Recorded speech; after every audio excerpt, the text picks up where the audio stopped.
Hey, ladies and gentlemen, this is Chris Sost, and I just wanted to take this opportunity to thank you so much for tuning in to today's episode.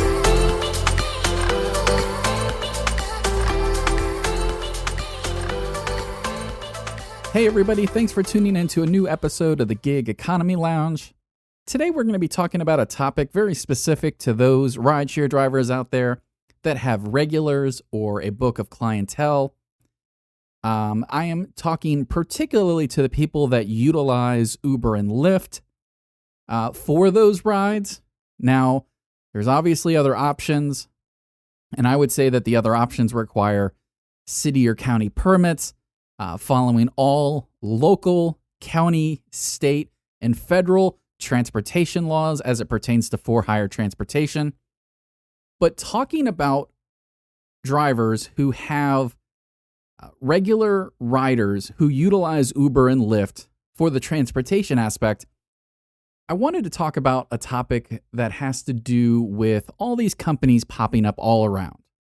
Now, I'm not going to go ahead and I'm not going to name them. Number one, that's free advertising for them. Number two, it's free advertising for them.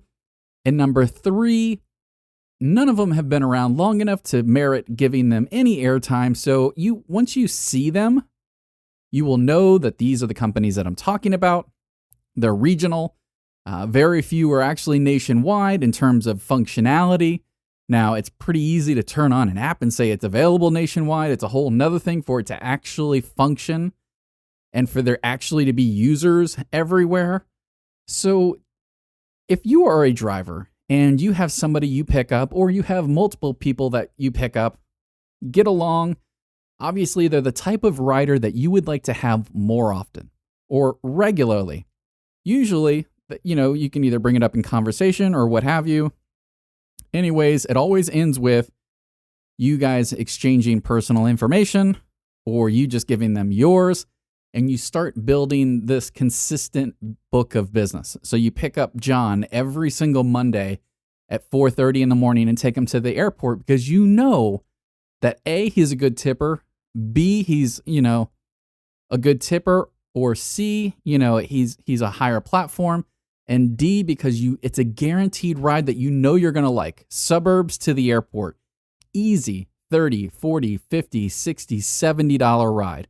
It's a great way to start your day. So you find many of these Johns, John A, B, C, D, E, F, and G, and you're picking them up regularly.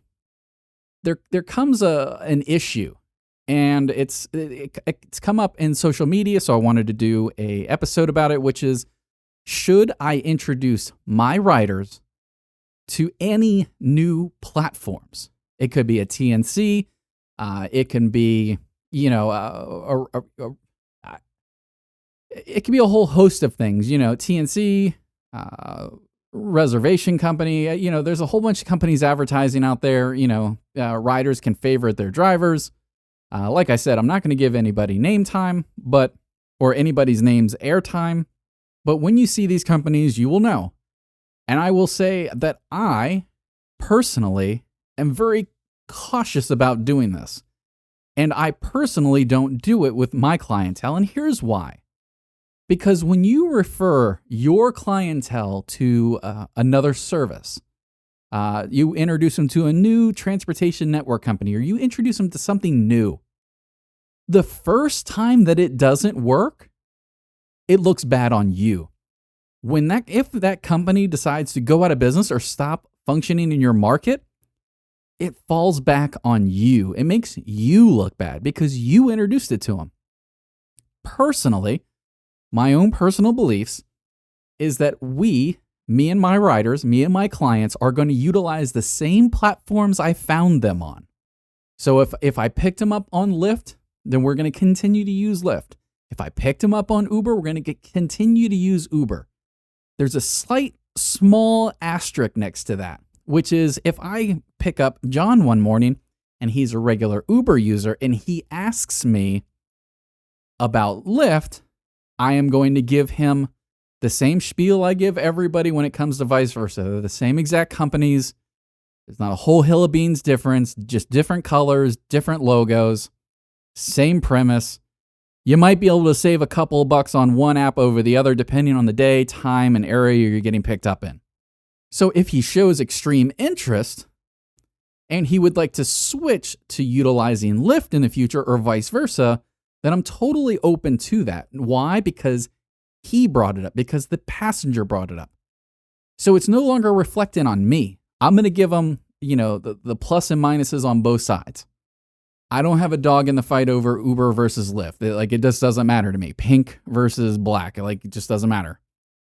So there's just that extreme, there's that danger that if you introduce him to XYZ company, and the first time he opens up XYZ company's app, and it either A, doesn't go very smoothly, B, it somehow just doesn't work at all, or C, after he's been using it for a little while, they literally just close up shop or shut down the business.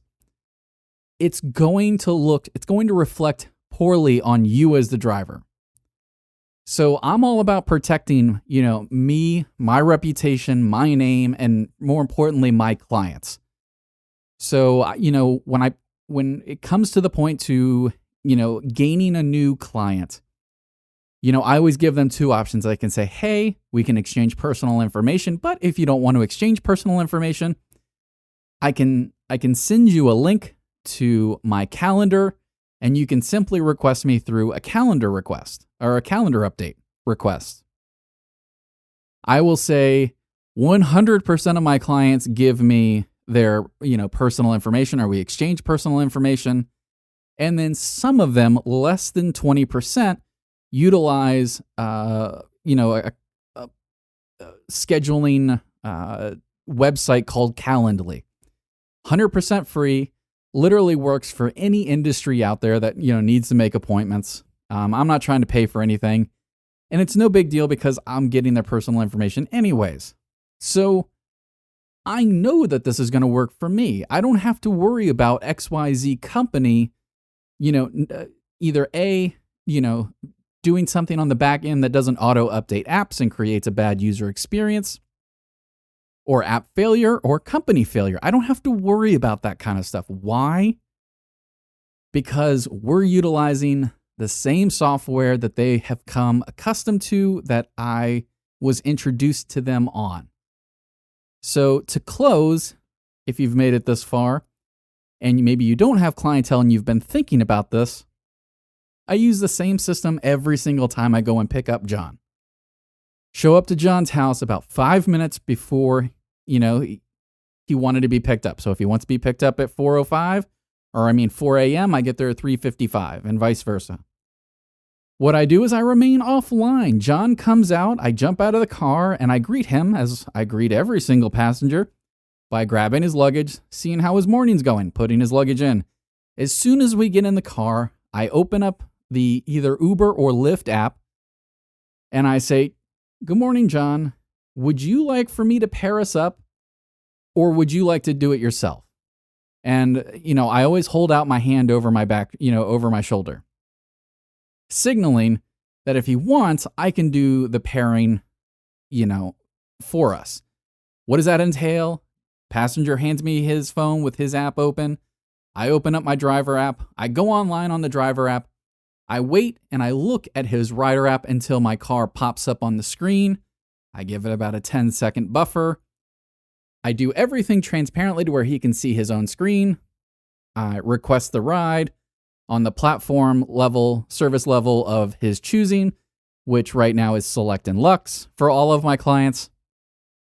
I get the request, I accept the request, I hand the phone back to the passenger, and we are on our merry way.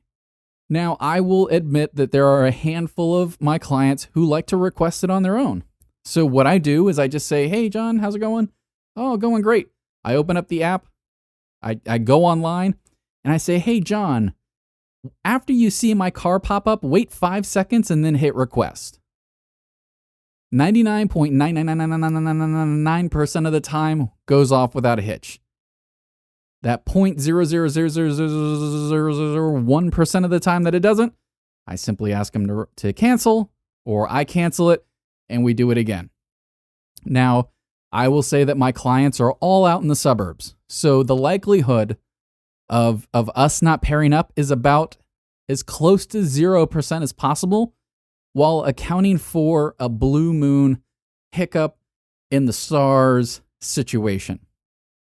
So thank you guys so much for tuning in. If you found this valuable, go ahead and like, subscribe, do all that crazy shit that people do on the platform that you're seeing this on. So it could be on Facebook, Twitter, Instagram, all kinds of podcasting platforms, Spotify, Apple Podcasts, Google Podcast. There's about 10 million other ones. Thank you so much again. Have a great day.